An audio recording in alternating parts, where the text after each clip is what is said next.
Kita langsung masuk kepada hikamnya Imam Ibn Athaillah As-Sakandari. Bismillah. Qala Imam Ibn Athaillah As-Sakandari rahimallahu ta'ala nafa'ana Allah bihi wa bi ulumihi wa bi ulumi masyaikhihi wa talamidati fi tharin amin. Qala rubbama waradat al-dhulamu 'alaika liyu'arrifaka qadra ma manna bihi 'alaik. Rubbama waradat al-dhulamu.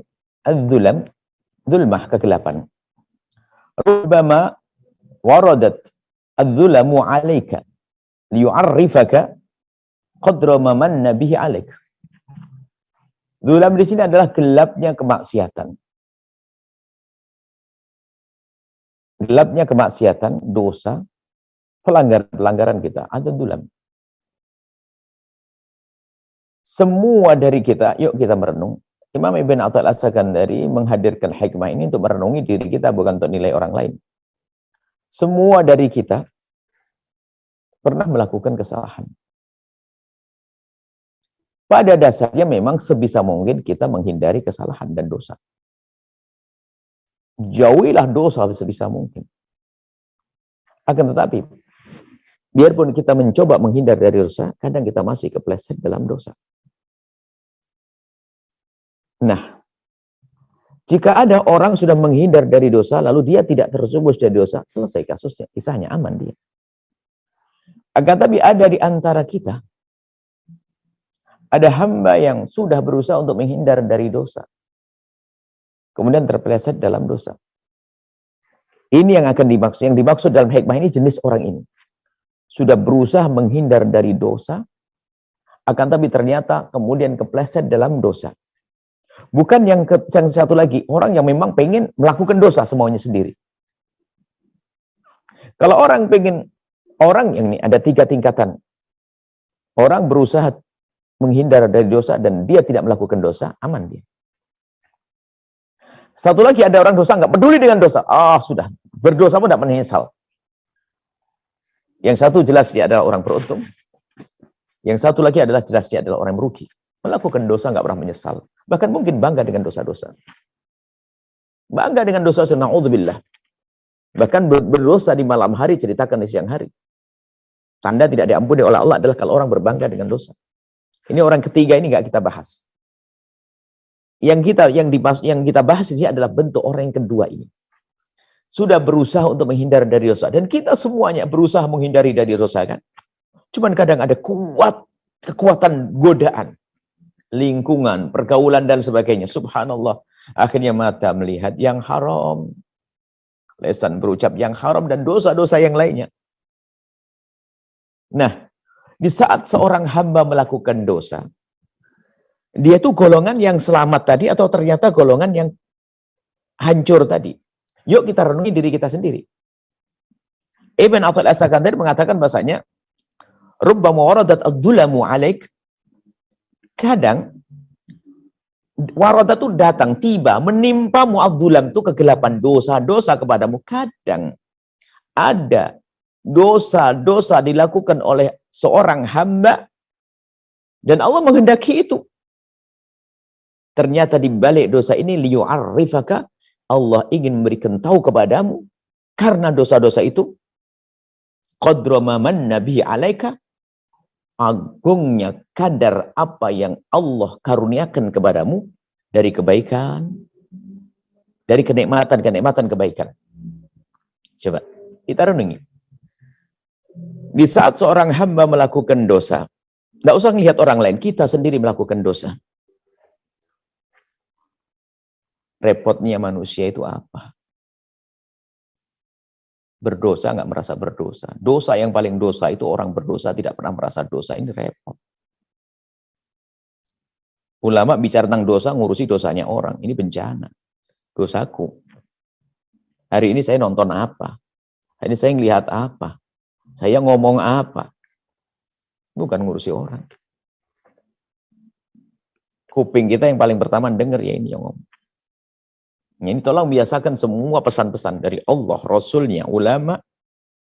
Jangan sampai pesan itu hanya lewat saja di kita. Jadikan aku adalah orang pertama yang harus mendengarnya. Aku orang pertama mendengarnya. Bukan tuh orang lain. Alangkah banyaknya orang bicara tentang gunjing, telingat orang lain penggunjing. Tentang zina, sana. Tentang melihat mata haram, sana semuanya. Seolah dia bukan manusia yang lagi. Seolah dia bukan mukhatab. Seolah dia tidak diajak bicara oleh Allah untuk mendengar firman ini. Seolah bukan yang dinasihat oleh Ibn Attal As-Sakandari. Ini problem. Maka ini kuncinya dulu kita pakai. Yuk kita renungi diri kita sendiri. Nggak usah mikirin orang dulu deh. Maka ingat, dosa yang paling dosa adalah orang berdosa nggak merasa berdosa, musibah. Gimana bisa benar? Baik. Semua dari kita, lihat, kita pernah berdosa. Dan di saat seorang hamba ini berdosa, bukan dosa yang direncanakan ya. Kalau dosa direncanakan tuh nggak susah untuk sadar, dosa direncanakan. Anggap saja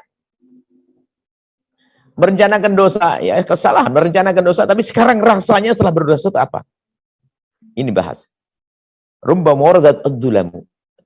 Kadang ada datang dosa kepada seorang hamba itu, ternyata dengan dosa ini akan semakin tampak pada diri hamba yang berdosa, begitu agungnya amal ibadah, begitu agungnya kebaikan, sehingga menjadikan seorang hamba tersebut menjadi sedih.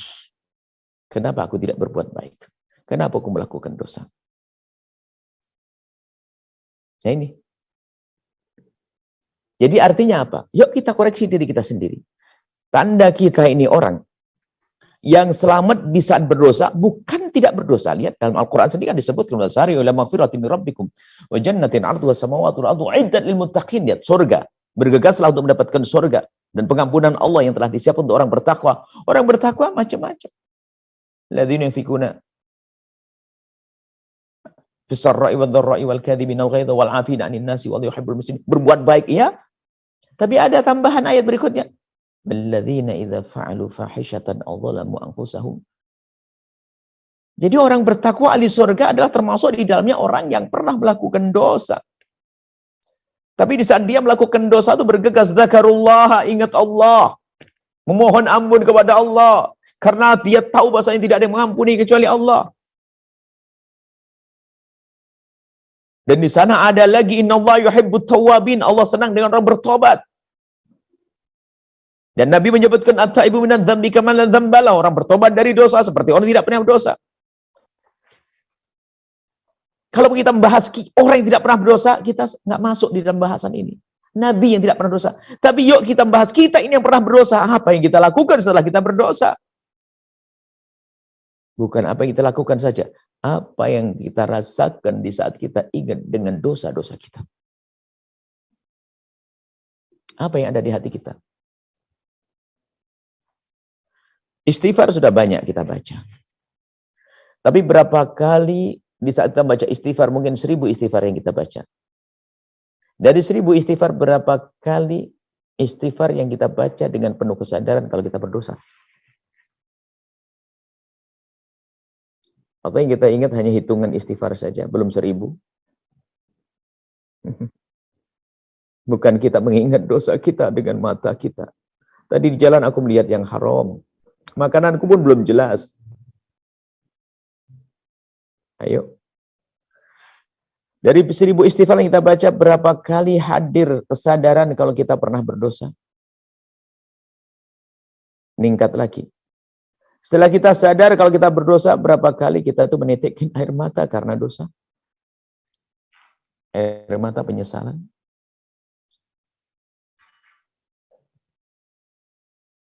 Jika Anda tergolong orang yang di saat berdosa begitu mudah untuk menyadari dosa tersebut, kemudian Anda dikuasai oleh rasa takut Anda kepada hukuman Allah, lalu Anda menitikkan air mata, maka Anda golongan yang disebut Imam Ibn Attal As-Sakandari, bahwasanya dosa itu ternyata untuk mengingatkan Anda, agar Anda tahu bahwasanya begitu agungnya karunia Allah yang Allah berikan kepada Anda. Apa itu karunia? Ibadah yang Anda lakukan dan ibadah yang akan Anda lakukan dan tobat yang Anda rasakan saat itu. Itu karunia agung dari Allah. Jadi rasa nyesel itu nikmat besar dari Allah. Kan dari situ yang namanya tobat. Nikmat. Nikmat menyesali akan segala kesalahan, akan segala dosa. Nah, setelah seorang hamba menyadari dirinya melakukan salah dan dosa, baru setelah itu ayo apa yang ada di hati kita, rasa kita. Sehingga dalam hikmah yang lain Ibnu Athaillah menyebutkan bahasanya alangkah banyaknya ibadah yang menjadikan orang itu, kalau bahasa sederhana, ibadah menjadikan orang masuk neraka, dosa menjadikan sebab orang masuk surga. Itu jangan dibaca begitu saja, bahaya banget itu kalau tidak paham.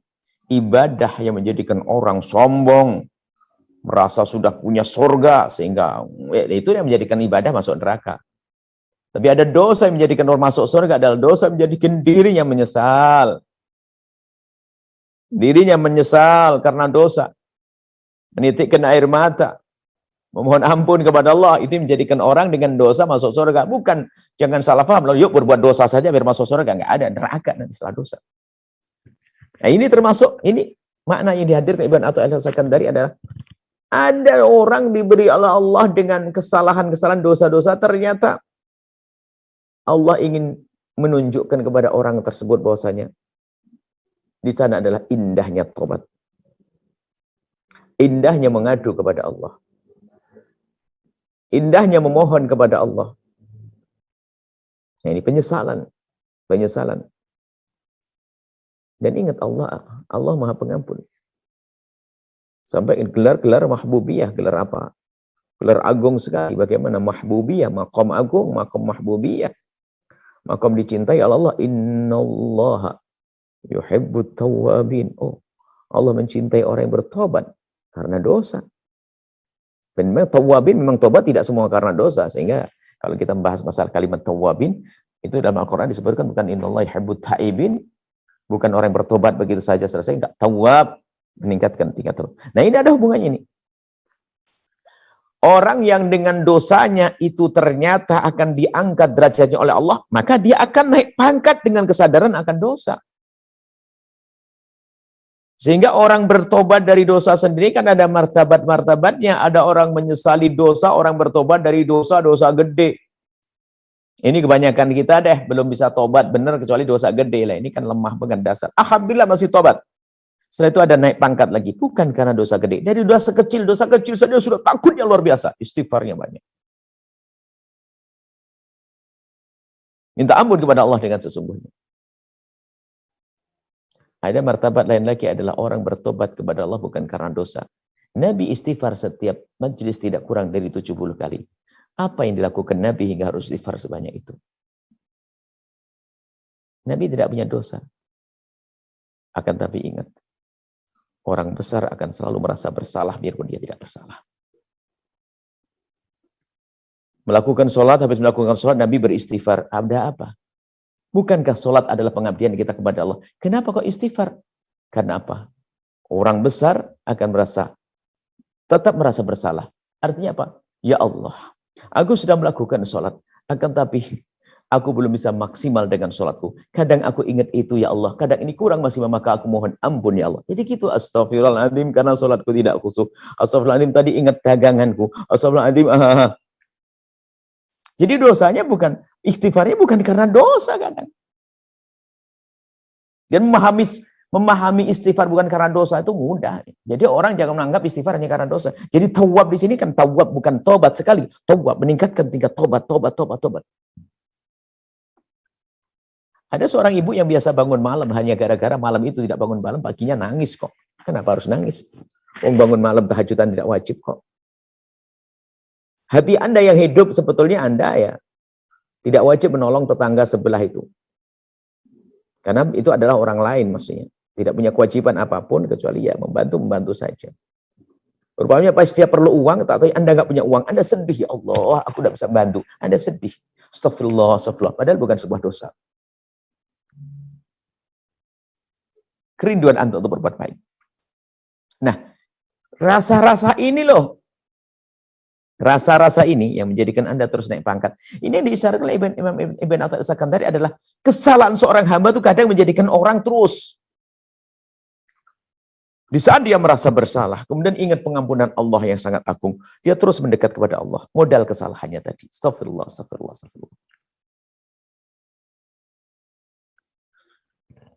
Lalu kita kira-kira bagian yang mana kita ini? Mau bagian pertama nggak mungkin, banyak dosa, ngaku tidak pernah punya dosa, ini musibah besar. Atau setiap hari kita merencanakan kesehatan, Masya Allah. Na'udzubillah. Merencanakan kejahatan, jangan Allah ingin melakukan dosa, sudah merencanakan nanti aku di kamar akan nonton apa, aku di sana akan lihat apa, aku dan merencanakan dosa-dosa.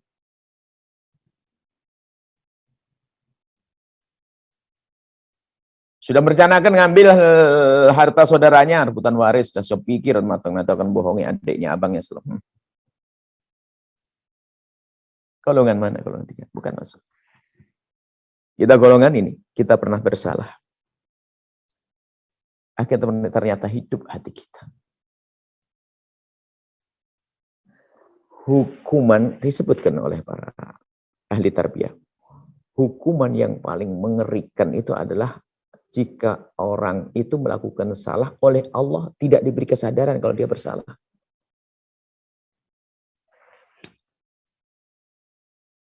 Dia bersalah tapi tidak diberi kesadaran. Na'udzubillah. Tidak ingat Allah, tidak ingat dosa.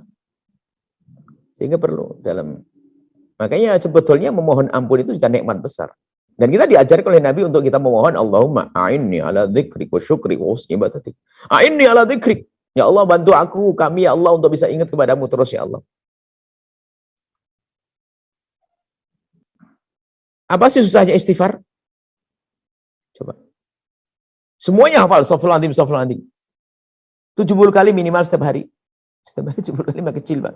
Enteng. Tapi permasalahannya bukan enteng. Permasalahannya apa? Anda ini dipilih oleh Allah atau tidak baca istighfar sehari 70 kali? Itu saja kok masalahnya. Kalau tidak dipilih, cuma istighfar itu nggak bisa. Amerika 1000, 70 saja nggak bisa. Padahal dia baca istighfar bisa. Nyanyi lagu-lagu bisa, puluhan lagu barangkali.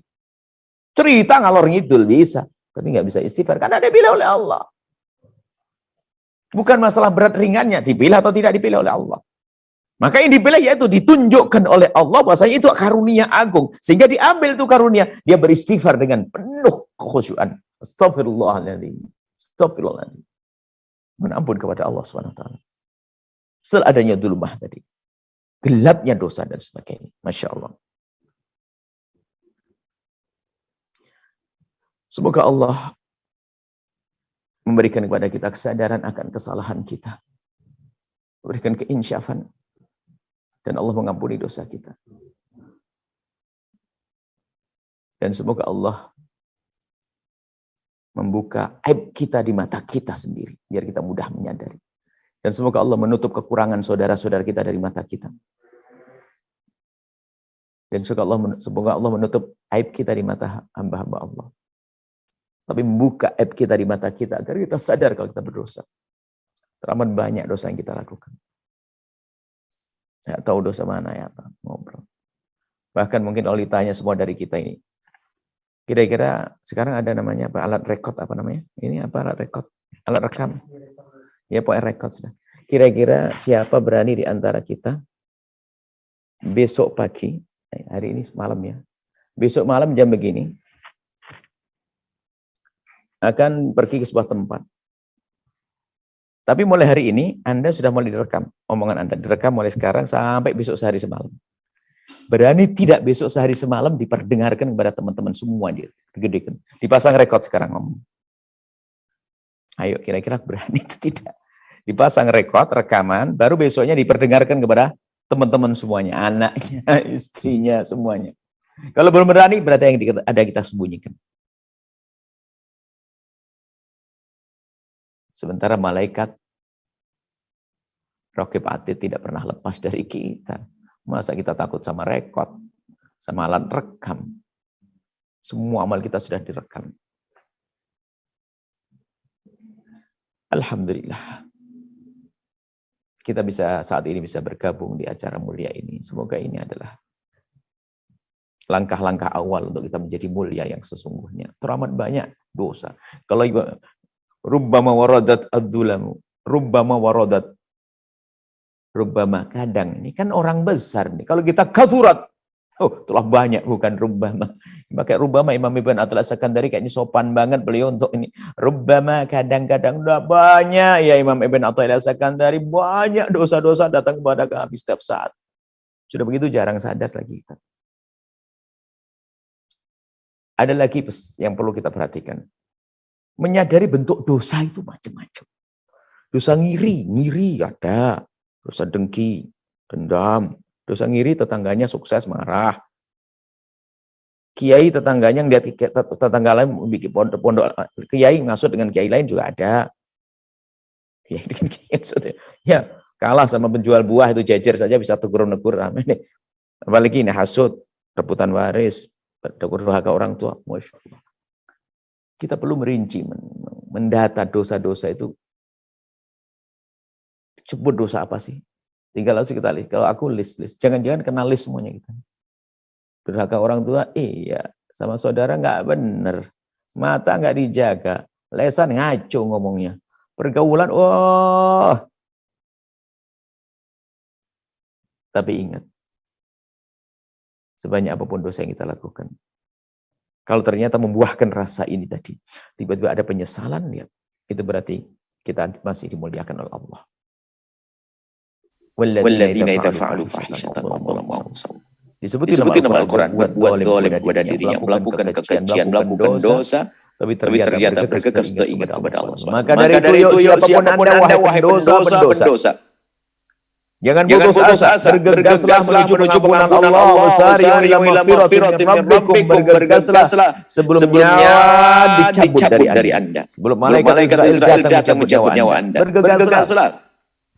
Dan jangan nunggu esok hari karena belum tentu esok hari adalah milik kita. Bergegaslah minta pengampunan. Kita merenungi. Kita harus punya waktu khusus. Waktu tahajud atau waktu yang sangat yang hening tanpa hiruk pikuk. Apakah itikaf di masjid atau kita mengambil tempat di kamar kita untuk merenungi dosa kita. Sebab kan yang namanya tobat untuk sampai kepada kesadaran bahwa itu dosa kemudian saya berbenah. Tobat itu kan syaratnya menyesal. At-taubatun nadamah, kata Nabi itu.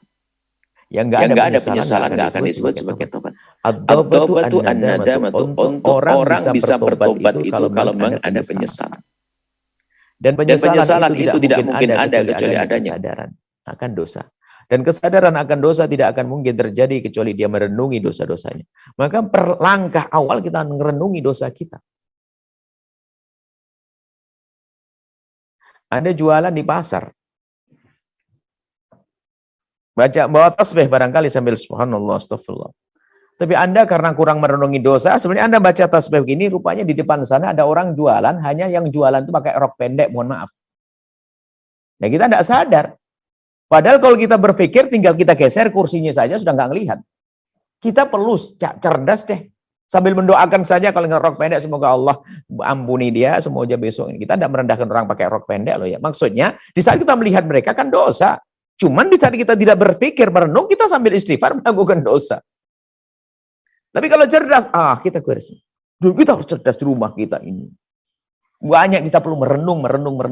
Sehingga dikatakan kata qadiyat, tafakkur sa'ati khairun ibadati sanati. Kita bertafakur, merenung sesaat itu menghidupkan. Lebih bagus daripada ibadah 1 tahun. Mananya apa? Ibadah 1 tahun nggak pakai renungan, ya tadi ibadah dengan dosa. Tapi kalau merenung sesaat, membuahkan ibadah yang bermanfaat, berkualitas. Kembali kepada hikmahnya Ibn Athaillah As-Sakandari, rubbama waradat adz-dzulamu 'alaika liyu'arrifaka qadra ma manna bihi 'alaik. Kadang ada datang kepadamu dosa-dosa, kegelapan, gelapnya dosa, kesalahan kepadamu. Ternyata dengan itu Allah ingin nampakkan kepadamu apa karunia-karunia Allah. Disajikan karunia Allah sehingga dengan dosa kadang seorang hamba menjadi semakin rindu kepada pengampunan Allah. Bisa mengagumkan begitu besar, bisa menyadari begitu besarnya nilainya pahala, sehingga di saat berdosa ternyata setelah berdosa semakin dekat kepada Allah, bukan orang berdosa semakin jauh dari Allah Subhanahu wa taala. Dan ingat juga ada satu hal mungkin. Ada orang yang di saat melakukan dosa, ternyata dia berbangga dengan dosa. Ini yang sering terjadi juga. Kalau orang berbangga dengan dosa, nggak akan bisa sampai. Dia bangga dengan dosa. Makanya di sana ada pendidikan agar kita bisa menutup kesalahan kita yang pernah kita lakukan. Urusan pribadi dengan Allah, sembunyikan. Allah Maha Tahu. Minta ampun kepada Allah dan selesai.